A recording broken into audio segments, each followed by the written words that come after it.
নমস্কাৰ এই মুহূৰ্তত আহি পৰিছে সন্ধিয়াৰ কেইবাটাও বিগ ব্ৰেকিং নিউজ। আজি হৈছে ২৭ ছেপ্টেম্বৰ। ৰাজ্যৰ প্ৰতিগৰাকী অৰুণোদয় হিতাধিকাৰীৰ বাবে ভাল খবৰ। অৱশেষত অসমৰ মুখ্যমন্ত্ৰী ডক্টৰ হিমন্ত বিশ্ব শৰ্মাই অৰুণোদয় আঁচনিৰ টকা দিয়া ফাইনেল তাৰিখ ঘোষণা কৰিছে। এই মুহূৰ্তত আজিৰ ভিডিঅ'টো সকলোৱে বেছিকৈ শ্বেয়াৰ কৰি দিয়ক। লগতে লাখ লাখ মহিলাকৰ একাউণ্টত কেতিয়া ১০,০০০ কোটি টকা প্ৰদান কৰিব। পুনৰ মুখ্যমন্ত্ৰী ডক্টৰ হিমন্ত বিশ্ব শৰ্মাই মহিলাকৰ একাউণ্টত ১০,০০০ কোটি টকা প্ৰদানক লৈ কেইবাটাও গুৰুত্বপূৰ্ণ মন্তব্য কৰিছে। লগতে ১ অক্টোবৰৰ পৰা দেশত সলনি হ'ব কেইবাটাও নতুন নিয়ম।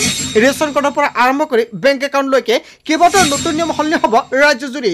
ৰেচন কাৰ্ড থাকিলে প্ৰত্যেক মাহতে আপোনাৰ বেংক একাউণ্টত লাভ কৰিব আপুনি টকা। লগতে কেইবাটাও ৰাজনৈতিক খবৰৰ লগতে অৰাজনৈতিক খবৰ যুগুত কৰা হৈছে আজিৰ দিনটোত। গোটেই অসম তথা ভাৰতৰ বিভিন্ন প্ৰান্তৰ পৰা যুগুত হৈছে কেইবাটাও ডাঙৰ খবৰ। এনেবোৰ খবৰ নিতৌ পাই থাকিবলৈ চেনেলটি ছাবস্ক্ৰাইব কৰি ভিডিঅ'টো এটা লাইক কৰিবলৈ নাপাহৰিব। আজিৰ আমাৰ প্ৰথম খুবেই গুৰুত্বপূৰ্ণ খবৰ হৈছে অসমবাসীৰ বাবে এটা ডাঙৰ খবৰ। আজি অসমৰ মুখ্যমন্ত্ৰী ডক্টৰ হিমন্ত বিশ্ব শৰ্মাই সংবাদমেল যোগে কেইবাটাও গুৰুত্বপূৰ্ণ মন্তব্য কৰিছে। হয় বন্ধু বান্ধৱীসকল, ৭ টকাকৈ আঁচনিৰ টকা প্ৰদান কৰা হ'ব আপোনাৰ বেংক একাউণ্টত। এতিয়াই চেক কৰক আপোনাৰ বেংক একাউণ্ট, কোনকেইটা আঁচনিৰ টকা প্ৰদান কৰা হ'ব আপোনাৰ বেংক একাউণ্টত। ৭ অক্টোবৰত সকলো মহিলাৰ একাউণ্টত দিয়া হ'ব অৰুণোদয় আঁচনিৰ টকা। হয় বন্ধু বান্ধৱীসকল, সকলোৱে ৱেইট কৰি আছে কেতিয়া প্ৰদান কৰা হ'ব অৰুণোদয় আঁচনিৰ টকা। অৱশেষত মুখ্যমন্ত্ৰী ডক্টৰ হিমন্ত বিশ্ব শৰ্মাই ফাইনেল তাৰিখ ঘোষণা কৰিছে। ৭ অক্টোবৰত লাখ লাখ মহিলাৰ একাউণ্টত অৰুণোদয় আঁচনি ১২৫০ টকা প্ৰদান কৰিব। কেৱল অৰুণোদয় আঁচনি নহয়, অৰুণোদয় আঁচনিৰ লগতে ৭টা আঁচনিৰ টকা প্ৰদান কৰা হ'ব আপোনাৰ বেংক একাউণ্টত। শ্বহীদ কুশল কবলৰ বৃদ্ধ পেঞ্চন আঁচনিৰ টকা প্ৰদান কৰা হ'ব। দীনদয়াল দিব্যাংগ সাহায্য আঁচনিৰ টকা প্ৰদান কৰা হ'ব। কেৱল এয়াই নহয়, অৰুণোদয় 2.0, অৰুণোদয় 3.0 টকা প্ৰদান কৰা হ'ব। বিধৱা আৰু বৃদ্ধ পেঞ্চন আঁচনিৰ টকা প্ৰদান কৰা হ'ব আপোনাৰ বেংক একাউণ্টত। মুঠ এনেকুৱাকৈ কেইবাটাও আঁচনিৰ টকা প্ৰদান কৰিব আপোনাৰ একাউণ্টত। যদি এইকেইটা আঁচনিত আপোনাৰ নামটো অন্তৰ্ভুক্ত হৈছে তেনে ক্ষেত্ৰত আপোনাৰ বাবে এটা ভাল খবৰ। সকলো মহিলা ৱেইট কৰি আছিলে কেতিয়া প্ৰদান কৰা হ'ব অৰুণোদয় আঁচনিৰ টকা। অৱশেষত অসমৰ মুখ্যমন্ত্ৰী ডক্টৰ হিমন্ত বিশ্ব শৰ্মাই লাইভ যোগে অৰুণোদয় আঁচনিক লৈ কেইবাটাও গুৰুত্বপূৰ্ণ মন্তব্য কৰিছে। আজিৰ ভিডিঅ'টো সকলোৱে বেছিকৈ শ্বেয়াৰ কৰি দিব যাতে অৰুণোদয়ৰ প্ৰতিজন হিতাধিকাৰীয়ে জানিব পাৰে অৰুণোদয় আঁচনিৰ টকা কেতিয়া প্ৰদান কৰা হ'ব। তাৰপিছত অসমবাসী ৰাজুক জনাইছে আমাৰ পৰৱৰ্তী খুবেই গুৰুত্বপূৰ্ণ খবৰ। লগতে ডাঙৰ খবৰ, লাখ লাখ অংগনবাড়ী কৰ্মী, আশা কৰ্মী, জীৱিকা সখী, টিউটৰ আৰু ৰান্ধনীৰ বাবে বৃদ্ধি পাব দৰমহা। কেইবাটাও গুৰুত্বপূৰ্ণ মন্তব্য কৰিছে মুখ্যমন্ত্ৰীগৰাকী। লগতে ১০ তাৰিখৰ পৰা এই তাৰিখ লৈ কেইবাটাও গুৰুত্বপূৰ্ণ মন্তব্য কৰিছে মুখ্যমন্ত্ৰী ডক্টৰ হিমন্ত বিশ্ব শৰ্মাই। অক্টোবৰ মাহতে জনতাই লাভ কৰিব কেইবাটাও নতুন সুবিধা। কেৱল এয়াই নহয়, দৰমহা বৃদ্ধিৰ লগতে এককালীন সাহায্য লাভ কৰিব অংগনবাড়ীৰ কৰ্মীসকলে। অংগনবাড়ী কৰ্মী সহায়িকাৰ সন্তানৰ বাবেও চিন্তা চৰ্চা কৰিছে চৰকাৰে। ১ অক্টোবৰৰ পৰা বৃদ্ধি পাব অংগনবাড়ী কৰ্মী সহায়িকাৰ দৰমহা। ৰাজ্যৰ লাখ লাখ আশা কৰ্মী আৰু ছুপাৰভাইজাৰসকলৰ বাবে ডাঙৰ খবৰ। ১০,২০০ টকালৈকে বৃদ্ধি হ'ল আশা ছুপাৰভাইজাৰৰ দৰমহা। আশা কৰ্মীসকলে ৩,০০০ কোটি টকাৰ সলনি এতিয়াৰ পৰা লাভ কৰিব ৪,০০০ কোটি টকা মাননি। ছুপাৰভাইজাৰসকলে ৯,০০০ টকাৰ সলনি লাভ কৰিব ১০,২০০ কোটি টকা মাননি। ১ অক্টোবৰৰ পৰা লাভ কৰিব এই বৰ্ধিত দৰমহা। স্বাস্থ্য খণ্ডৰ প্ৰতি গুৰুত্ব প্ৰদান কৰি ডাঙৰ সিদ্ধান্ত গ্ৰহণ কৰিছে কেবিনেটত। অসমৰ মুখ্যমন্ত্ৰী ডক্টৰ হিমন্ত বিশ্ব শৰ্মাই কেইবাটাও গুৰুত্বপূৰ্ণ মন্তব্য কৰিছে। তাৰপিছত অসমবাসী ৰাজুক জনাইছে আমাৰ পৰৱৰ্তী খুবেই গুৰুত্বপূৰ্ণ খবৰ। লগতে ডাঙৰ খবৰ, সম্পূৰ্ণ সলনি হ'ব বিনামূলীয়া ৰেচনৰ নতুন নিয়ম। ১ অক্টোবৰৰ পৰা সম্পূৰ্ণ সলনি হ'ব ৰেচন সংগ্ৰহ কৰাৰ নতুন নিয়ম। যদি আপোনাৰ ৰেচন কাৰ্ড আছে তেনে ক্ষেত্ৰত ১ অক্টোবৰৰ পৰা দেশত সলনি হ'ব কেইবাটাও নতুন নিয়ম। ৰেচন কাৰ্ড থাকিলে ৰেচন ল'বলৈ যাওঁতে আপোনাৰ মানিব লাগিব এইকেইটা নিয়ম, অন্যথা আপুনি ৰেচন নাপাব। লগতে যদি আপুনি কৈছো কৰা নাই তেনে ক্ষেত্ৰত বঞ্চিত হ'ব ৰেচনৰ পৰা। ৰেচন ল'ব যাওঁতে কি কৰিব লাগিব আপুনি এতিয়াই জানি লওক। সলনি হ'ব বিনামূলীয়া চাউল সংগ্ৰহৰ পদ্ধতি। সম্পূৰ্ণ নতুন পদ্ধতিৰে ল'ব লাগিব ৰেচন। চাউলৰ লগতে প্ৰতিগৰাকী হিতাধিকাৰী পাব চেনি, দাইল আৰু নিমখ। মুঠ ৪বিধ সামগ্ৰী লাভ কৰিব ৰেচন কাৰ্ডগৰাকীয়ে। বজাৰৰ দৰতকৈ কম দামতে লাভ কৰিব ৰেচন। প্ৰতি কেজি চেনি লাভ কৰিব মাত্ৰ ৩৮ টকাত। প্ৰতি কেজি মচুৰ দাইল লাভ কৰিব মাত্ৰ ৬৯ টকাত। প্ৰতি কেজি নিমখ লাভ কৰিব মাত্ৰ ১০ টকাত। ৰেচন সংগ্ৰহৰ সময়ত বাধ্যতামূলকভাৱে দিব লাগিব ফিংগাৰ প্ৰিণ্ট। চাউল ল'ব যাওঁতে খেলি মেলি পালে আপুনি এতিয়া কল কৰক এইটো নম্বৰতে 1800345369 দিয়ক আপুনি অভিযোগ। চৰকাৰে লগে লগে ল'ব ব্যৱস্থা।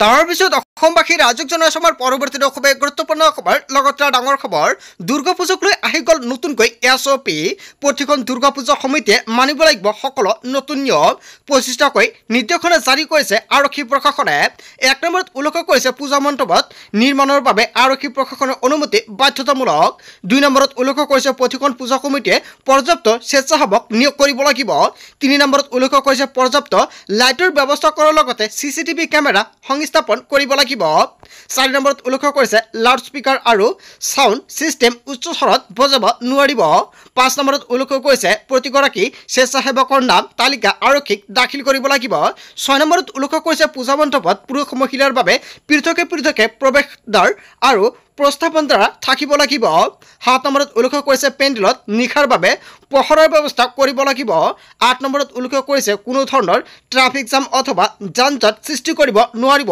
কেৱল নতুন নিয়ম বান্ধি দিছে পূজা কমিটি সকললৈ 9 নম্বৰত উল্লেখ কৰিছে চিকিৎসকৰ দল 24 ঘণ্টাই সাজু থাকিব লাগিব 10 নম্বৰত উল্লেখ কৰিছে পৰিষ্কাৰ পৰিচ্ছন্নতা বজাই ৰাখিব লাগিব পূজাস্থলীত কোনো ধৰণৰ ধূমপান কৰিব নোৱাৰিব কেৱল ইয়াই নহয় দৰ্শনাৰ্থী আৰু ভক্তৰ বাবে খোৱা পানীৰ ব্যৱস্থা কৰিব লাগিব অগ্নি নিৰ্বাপক আৰু দুৰ্যোগ প্ৰশমন ব্যৱস্থা থাকিব লাগিব কোনো ৰাজহুৱা পথত পূজা পেণ্ডেল সাজিব নোৱাৰিব পূজা পেণ্ডেলৰ সিলিণ্ডাৰ কেৰাচিন পেট্ৰল ব্যৱহাৰ আদি নিষিদ্ধ কৰা হৈছে পূজা কমিটিসমূহে জেনেৰেটৰৰ ব্যৱস্থা কৰিব লাগিব পৰ্যাপ্ত ডাষ্টবিন পূজাস্থলীত ৰাখিব লাগিব মদ্যপান কৰি পূজা মণ্ডপত যাব নোৱাৰিব নিয়ম ভংগ কৰা পূজা কমিটিৰ বিৰুদ্ধে লোৱা হ'ব ব্যৱস্থা মূৰ্তি বিসৰ্জনৰ বাবে নিৰ্ধাৰণ কৰা নিৰ্দিষ্ট স্থান আৰু পথ নিৰ্দেশনা মানি চলিব লাগিব মূৰ্তি বিসৰ্জনৰ সময়ত প্ৰশাসনৰ নিয়ম নীতি মানি চলিব লাগিব পূজাৰ নামত বলপূৰ্বক চান্দা তুলিব নোৱাৰিব পূজা কমিটিয়ে VIP সকল পূজালৈ আহিলে পূৰ্বে আৰক্ষীক জনাব লাগিব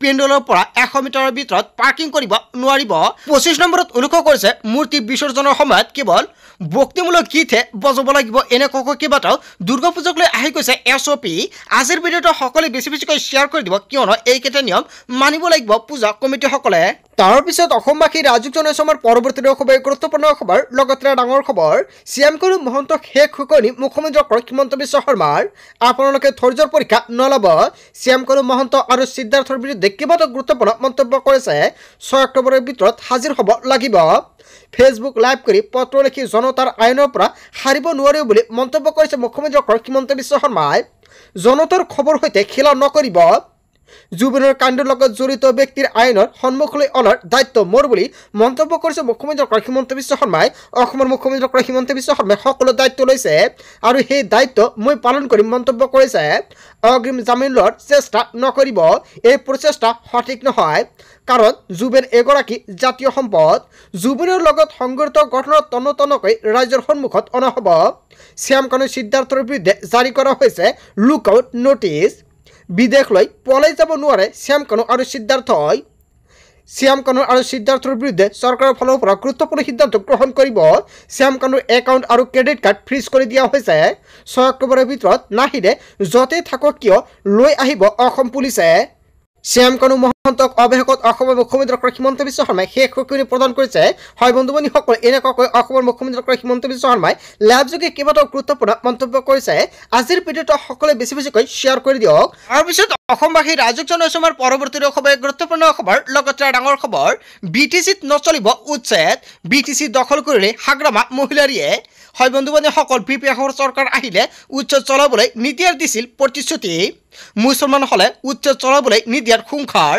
বিজেপিক চ্যালেঞ্জ কৰি হাগ্ৰামাৰ প্ৰতিশ্ৰুতি বিজেপিৰ বুলডোজাৰ নীতি নচলিব BTCত নচলিব উচ্ছেদ অভিযান হয় বন্ধুবান্ধৱীসকল এটা বিগ আপডেট আহি পৰিছে আজিৰ ভিডিঅ'টো সকলোৱে বেছিকৈ শ্বেয়াৰ কৰি দিয়ক BTC দখল কৰি হাগ্ৰামা মহিলাৰে কৰিছে ডাঙৰ মন্তব্য BPFৰ চৰকাৰ আহিলে উচ্ছেদ চলাবলৈ নিদিয়াৰ দিছিল প্ৰতিশ্ৰুতি মুছলমান হলে উচ্ছেদ চলাবলৈ নিদিয়াৰ খুংখাৰ প্ৰদান কৰিছিল অৱশেষত BTCত নচলে উচ্ছেদ অভিযান তাৰ পিছত অসমবাসী ৰাইজক জনাইছো আমাৰ পৰৱৰ্তী খুবেই গুৰুত্বপূৰ্ণ খবৰ লগতে ডাঙৰ খবৰ 3 অক্টোবৰত BTCৰ চৰকাৰ গঠনৰ পৰিকল্পনা কোকৰাঝাৰৰ গোপন স্থানত ৰখা হৈছে নৱনিৰ্বাচিত MCLA BTC চিফ হিচাপে শপত ল'ব হাগ্ৰামাই MCLA বিষয়ে এতিয়াও সদৰি কৰা নাই কোনো তথ্য গোপনীয় স্থানত চলিছে আলোচনা মোবাইল সুইচ অফ হাগ্ৰামাৰ হয় বন্ধু বান্ধৱীসকল এটা বিগ আপডেট আহি পৰিছে হৰ্চ ট্ৰেণ্ডিঙৰ বয় হাগ্ৰামাৰ চৰকাৰ অংশীদাৰ হিচাপে থাকিব বিজেপি 3 অক্টোবৰত বিটিচি চৰকাৰৰ গঠনৰ পৰিকল্পনা তাৰ পিছত অসমবাসী ৰাজুক জনসমৰ পৰৱৰ্তী খুব গুৰুত্বপূৰ্ণ খবৰ লগতে ডাঙৰ খবৰ দুৰ্গোৎসৱৰ আনন্দ লান পেলাব বতৰে ৰাজ্যৰ প্ৰান্তে প্ৰান্তে ধাৰাসাৰ বৃষ্টি বতৰ এলাৰ্ট জাৰি কৰা হৈছে আজিৰ পৰা 3 দিনলৈ ৰাজ্যত হ'ব প্ৰচণ্ড বৃষ্টিপাত ষষ্ঠী সপ্তমীৰ দিনাই ৰাজ্যৰ বৃষ্টিপাতৰ ইয়েলো এলাৰ্ট জাৰি কৰা হৈছে আজি নামনিৰ 7খনকৈ জিলালৈ এলাৰ্ট জাৰি কৰা হৈছে ধুবুৰী গোৱালপাৰা কামৰূপ মেট্ৰ মৰিগাঁও পশ্চিম কাৰ্বি আংলং ডিমা হাছাও জিলালৈ ইয়েলো এলাৰ্ট জাৰি কৰা হৈছে দুৰ্গোৎসৱৰ আনন্দত লান পেলাব বতৰে হয় বন্ধু বান্ধৱীসকল এটা বিগ আপডেট আহি পৰিছে আজিৰ ভিডিঅ'টো সকলোৱে বেছি বেছিকৈ শ্বেয়াৰ কৰি দিয়ক লগতে আপোনাৰ অঞ্চলত বৰ্তমান বতৰৰ পৰিৱেশ কেনেকুৱা কমেণ্ট কৰি জনাই দিব তাৰ পিছত অসমবাসী ৰাজুক জনসমৰ পৰৱৰ্তী খুব গুৰুত্বপূৰ্ণ খবৰ লগতে ডাঙৰ খবৰ আকৌ জনজাতিকৰণৰ দাবীত কঁপিব উজনি হয় বন্ধু বান্ধৱীসকল জনজাতিকৰণৰ দাবীত প্ৰতিবাদৰ জুই উজনি ডিমক লাহোলত মৰণৰ পিছত মটকৰ প্ৰতিবাদ কিয়নো প্ৰতিবাদ থৱনি বিজেপি চৰকাৰ মুৰ্দাবাদ থনি প্ৰধানমন্ত্ৰীক মিছলীয়া আশা প্ৰতিবাদকাৰীৰ ৰাজপথত জুবেন গাৰ্গৰ মায়াবিনী বজাই প্ৰতিবাদ আৰম্ভ কৰিছে জনতাই হাতে হাতে জল লৈ সাব্যস্ত কৰিছে প্ৰতিবাদ আকৌ জনজাতিকৰণৰ দাবীত কঁপি উঠিছে উজনি জনজাতিকৰণৰ দাবীত প্ৰতিবাদত জুই উজনিত আৰম্ভ হৈ পৰিছে হয় বন্ধু বান্ধৱীসকল এটা বিগ আপডেট আহি পৰিছে আজিৰ ভিডিঅ'টো সকলোৱে বেছি বেছিকৈ শ্বেয়াৰ কৰি দিব পিছত অসমবাসী ৰাজুক জনসমৰ পৰৱৰ্তী খুব গুৰুত্বপূৰ্ণ খবৰ লগতে ডাঙৰ খবৰ গ্ৰেপ্তাৰৰ বয়স জামিনত জোজা শ্যামকানু মহন্তৰ দিল্লীৰ অধিবক্তাৰ জৰিয়তে সংগ্ৰহ কৰিছে এজাহাৰৰ প্ৰতিলিপি এছআইটিয়ে জব্দ কৰা সামগ্ৰীৰ তালিকা সংগ্ৰহ অধিবক্তা অনিতা চাৰণে সংগ্ৰহ কৰিলে এজাহাৰৰ কপি শ্যামকানুৰ হৈ দিল্লীৰ অধিবক্তাই যুঁজিব আদালতত ইতিমধ্যে এছআইটিয়ে 10 দিনৰ ভিতৰত হাজিৰ হোৱাৰ নিৰ্দেশ দিছে শ্যামকানু মহন্তক অসমলৈ নহকৈ জামিন বিচাৰি হাবাথুৰি কাইছে শ্যামকানু মহন্তই গ্ৰেপ্তাৰৰ বয়স জামিনৰ জোজা শ্যামকানু মহন্তৰ হয় বন্ধু বান্ধৱীসকল এটা ডাঙৰ খবৰ আহি পৰিছে গোটেই অসম তথা ভাৰতৰ বিভিন্ন প্ৰান্তৰ পৰা যুগত হৈছে কেইবাটাও ডাঙৰ খবৰ এনেবোৰ খবৰ নিতৌ পাই থাকিবলৈ চেনেলটি সাবস্ক্ৰাইব কৰি ভিডিঅ'ত এটা লাইক কৰিবলৈ নাপাহৰিব so thank you for watching full video'